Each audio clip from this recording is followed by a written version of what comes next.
During World War One, many people lied about their age to go off and fight in the war.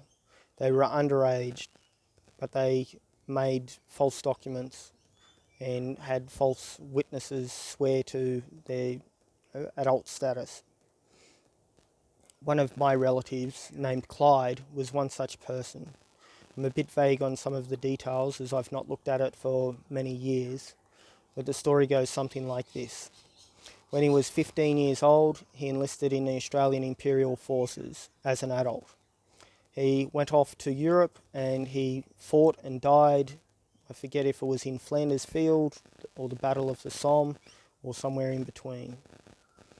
All of his ancestors up until that time created Clyde, if you trace it back through the ages, and unfortunately his line of existence, his stirps as it's properly called, was extinguished. He fought and died for freedom, for freedoms that we had up until 2 weeks, 2 months, something like that ago.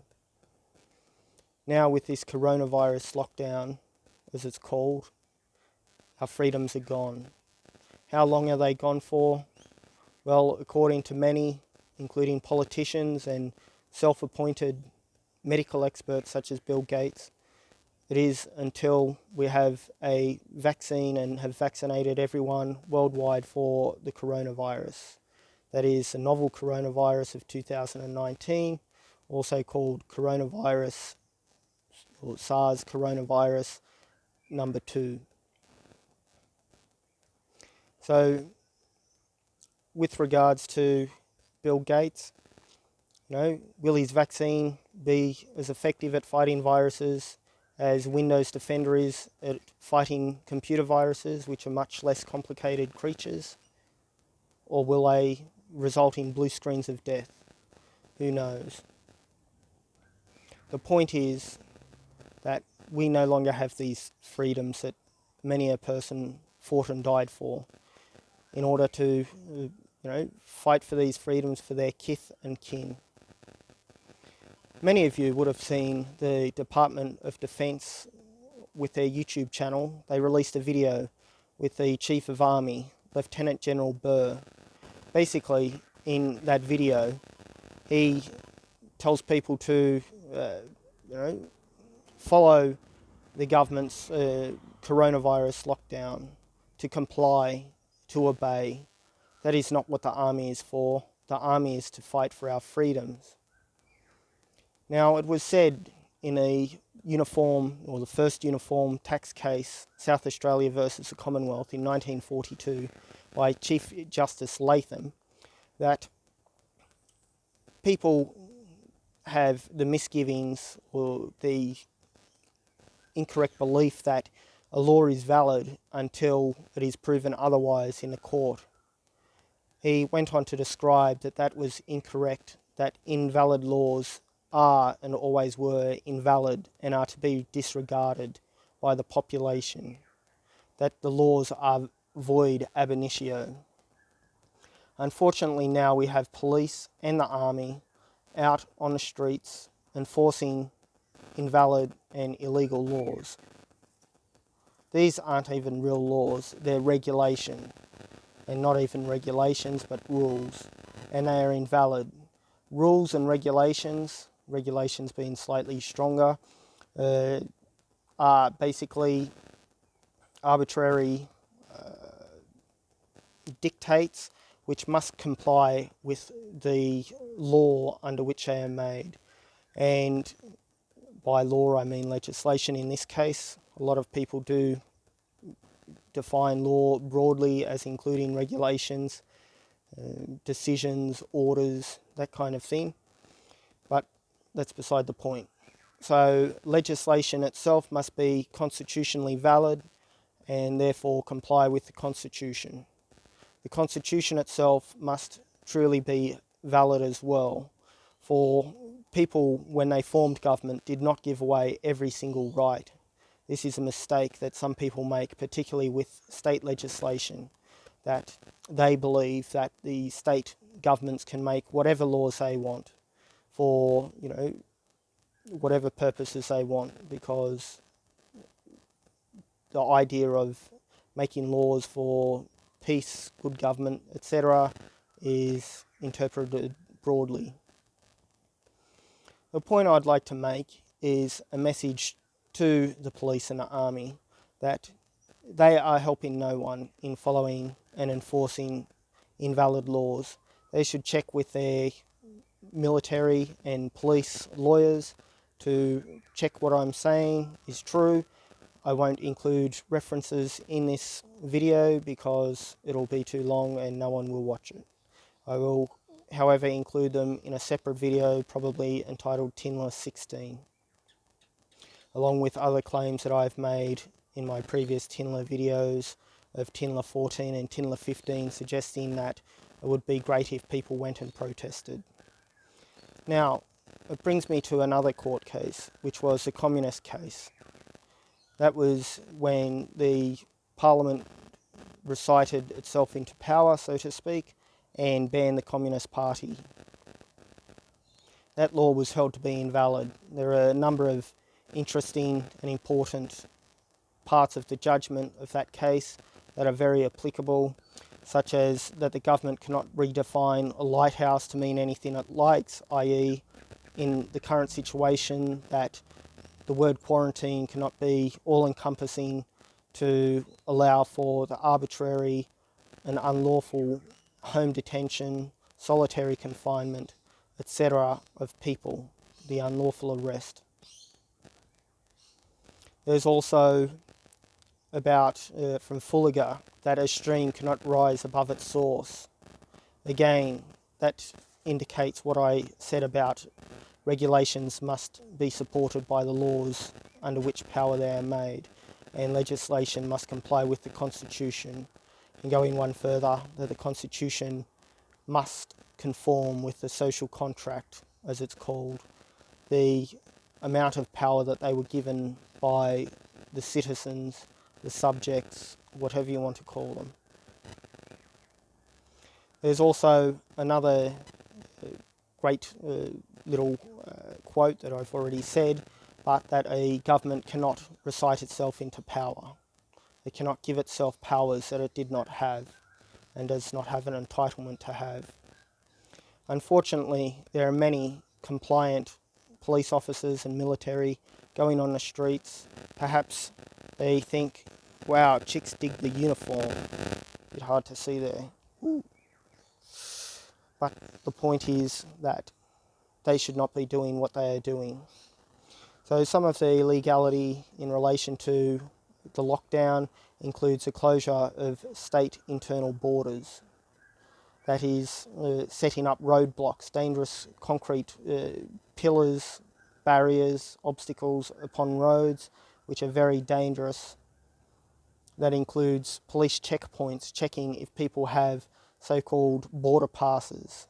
That is completely illegal, I submit, under Section 92 of the Constitution.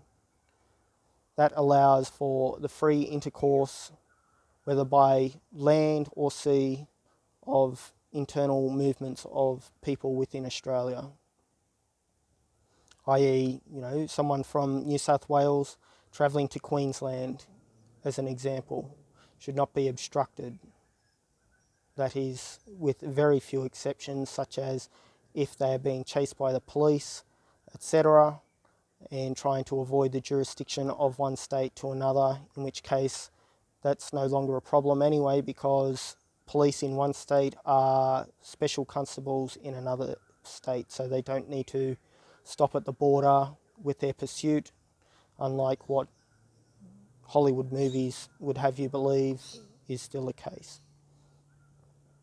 Section 92 was clarified multiple times, including in paragraph 18 of Cole and Whitfield, which was in 1988 in a High Court.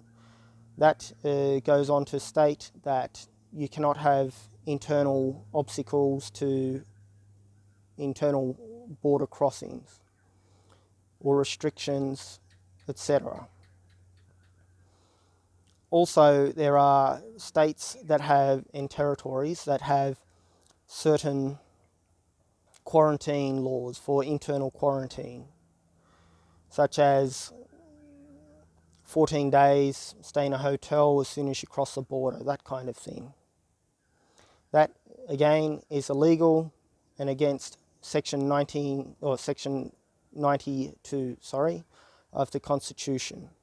It is also against Section 117 of the Constitution that enables states to do certain things so long as it does not induce or create discriminations from residents from one state into their states. It is also an arbitrary indirect tax, for it is forcing people to stay in hotels that then pay tax to travel into that state or territory. It is completely illegal.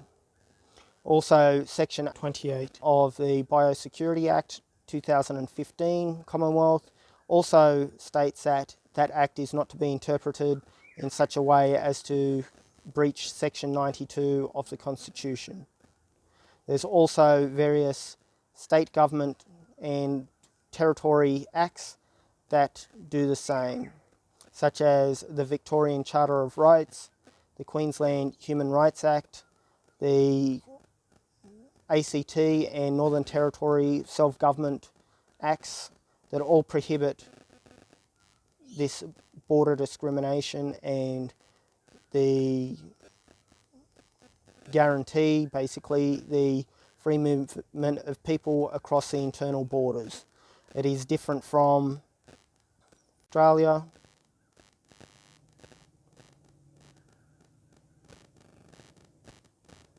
Sorry, the camera just said it reached a limit, but it's still recording anyway.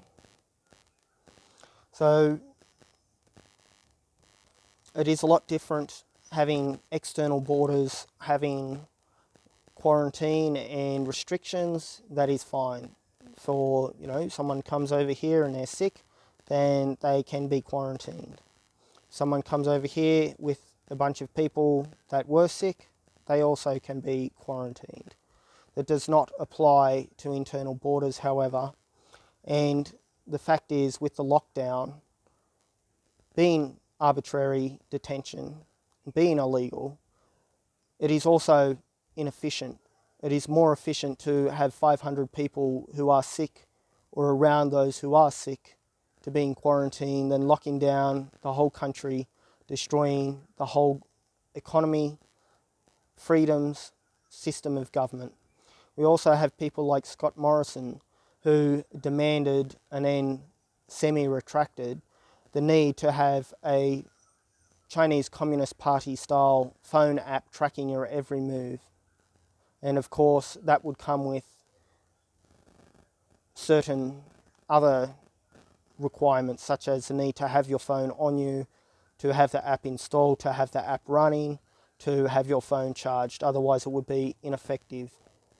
That was prefaced with, if 40% of the population voluntarily does that, then we can go back to normal, which is blackmail and duress as well. We also have other acts and laws, such as the Rights of the Englishman and the Bill of Rights 1688/89, Magna Carta 1215, even though there's different versions of that, that followed, such as the 1297 version, which was the first parliamentary version, the 3 habeas corpus acts, etc. These prevent unlawful detention of people, arbitrary government taking away our life and liberty. These were inherited by Australia, despite what you may have heard from such so-called luminaries as George Williams or Anne Toomey, or even High Court judges that have denied that Australia has a Bill of Rights, and then also trying to preface that with saying Constitutional Bill of Rights, which is incorrect. Australia inherited all of Britain's constitutions, or constitutional acts, including Magna Carta, Bill of Rights, habeas corpus acts, treason acts even, up until the time that we inherited those laws in 1828, it was stated that laws after that date would only be inherited by Australia if it directly applied to Australia or if Australia was mentioned, paraphrased. But with the planting of the flag by Captain Cook in 1770 and with the first fleet in 1789, from memory, 1788, sorry, then we inherited Britain's laws. It is also a defining characteristic of democracies or constitutional monarchies with representative government and responsible government that we have the right to life and liberty. Part of the rights of Englishmen that was inherited by all Britannic people in terms of the self-governing colonies or dominions that include Australia, Canada and New Zealand, still, as per so-called covering clause 8 of our constitution, we are a self-governing colony. And that includes the rights to life and liberty. Liberty to do as you please so long as it does not negatively affect other people. And that is a very narrow exception. One cannot recite into power, so to speak, that going out of your house when you are not sick, meeting with your friends, is negatively impacting on people unless you are sick. We also have had laws such as the Vicious Lawless Establishment Disassociation Act, or the VLAD laws and VLAD type laws. They were in multiple states and territories, some of which have been deemed invalid for certain parts where they've taken away power of the courts. The point is that these were ridiculous laws. People complained about the VLAD laws. We had people like those working with Amnesty International and other human rights organisations saying that you cannot deprive a person of their association and right to associate. That included for funerals and weddings where you could not have 3 people together or more who were deemed by the government to be lawless people and the 1% of evil bikies that don't follow the law, so to speak. Those laws have gone, but now there are the equivalent laws enforced on every person. Again, with you cannot have more than 2 people that don't live in the same household to meet together. We should get rid of those laws or regulations, which are invalid anyway. We also have within the Biosecurity Act other invalid provisions.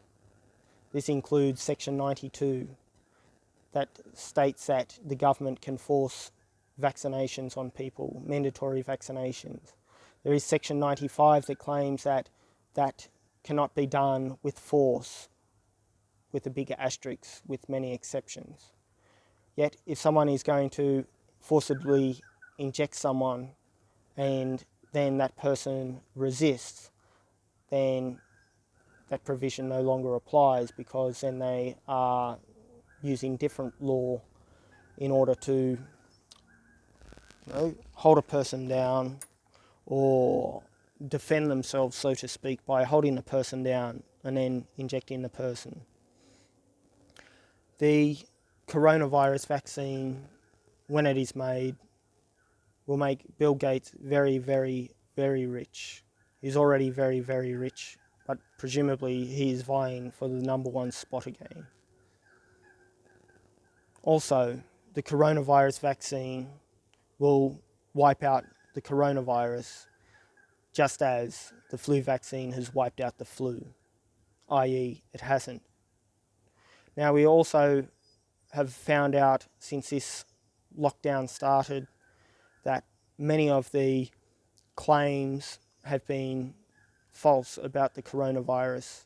In the UK, an Oxford University study probably a month ago concluded that 50% or more of the UK population has already been exposed to the coronavirus.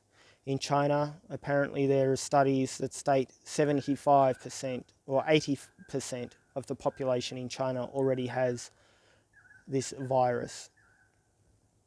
Yet the numbers of death remain the same, despite there being controversy about that as well.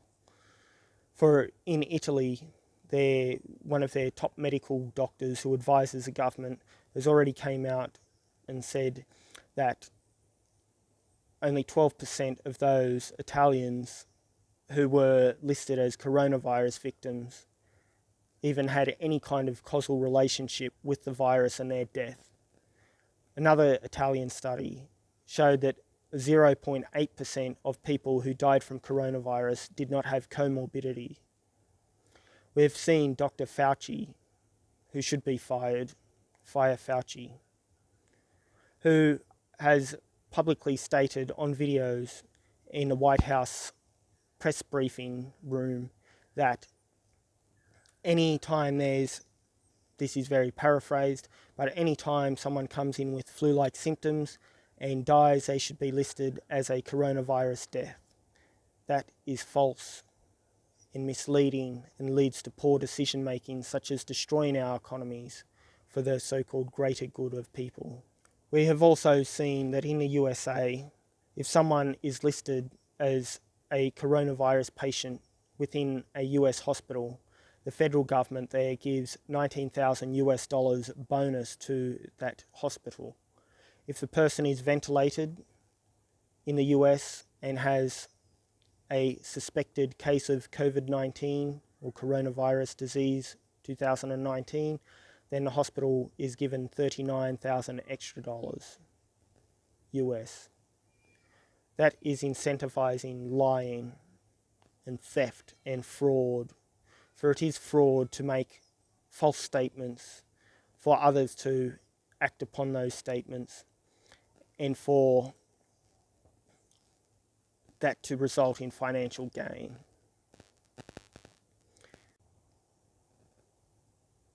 So I would like to state that none of this is legal advice, nor can it be relied upon as legal advice.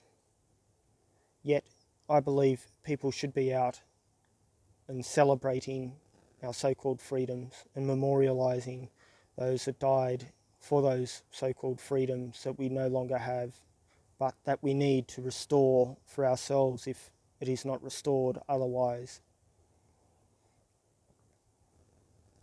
That includes the ANZACs, the Australian soldiers that came before the ANZACs, such as those that fought in the Boer War or the Maori Wars before there was even a federation, and going back into our previous ancestors that had battles of their own, and also for those that came after the ANZACs, including the soldiers that unfortunately are dying probably more by suicide at the moment than by actual battles. Anyway, as the camera fades to black, I would like to recite a poem. Many of you may have heard it, probably every one of you, at ANZAC Day. For it is spoken, yet not followed. It is by John McCrae and was made to memorialise the April 1915 Battle of Flanders Field, also called the Battle of Ypres in Belgium. In Flanders fields the poppies blow, between the crosses, row on row, that mark our place, and in the sky the larks, still bravely singing, fly.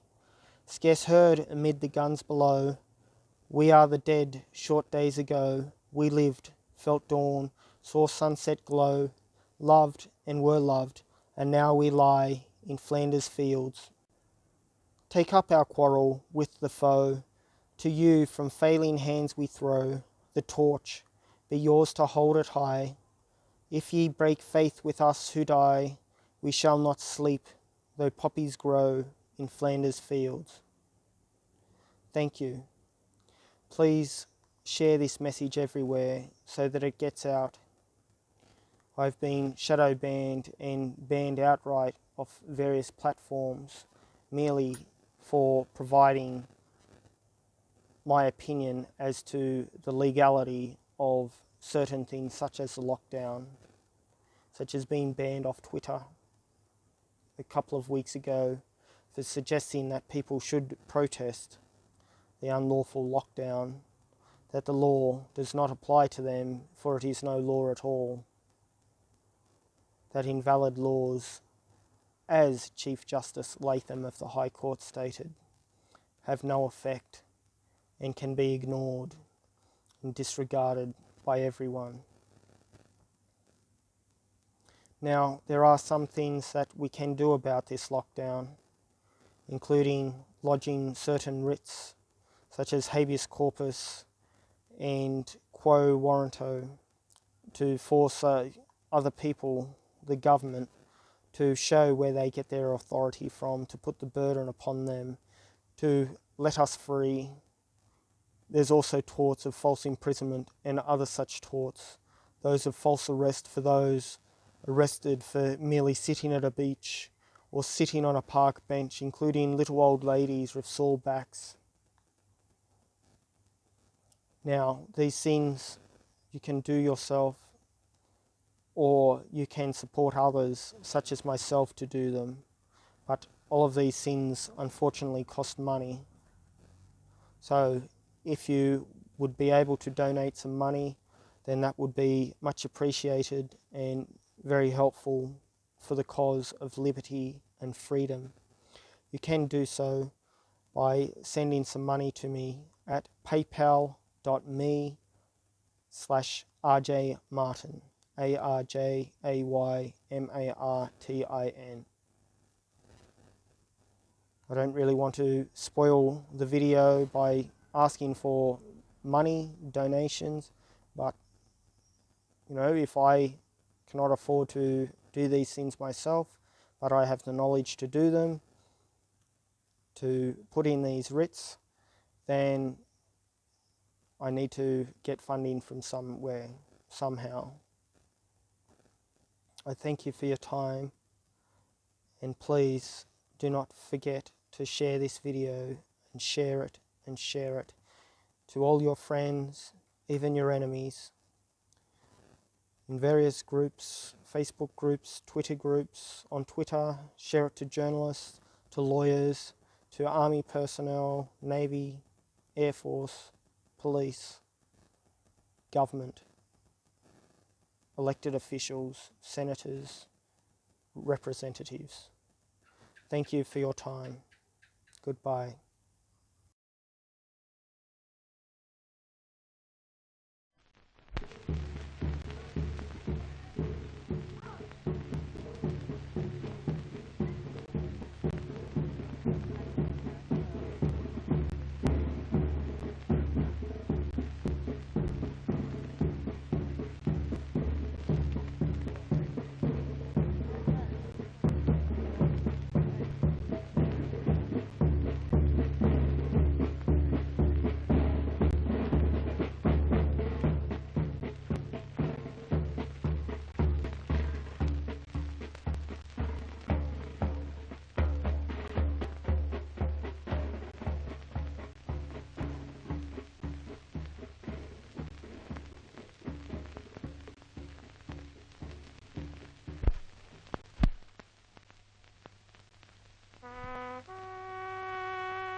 bud.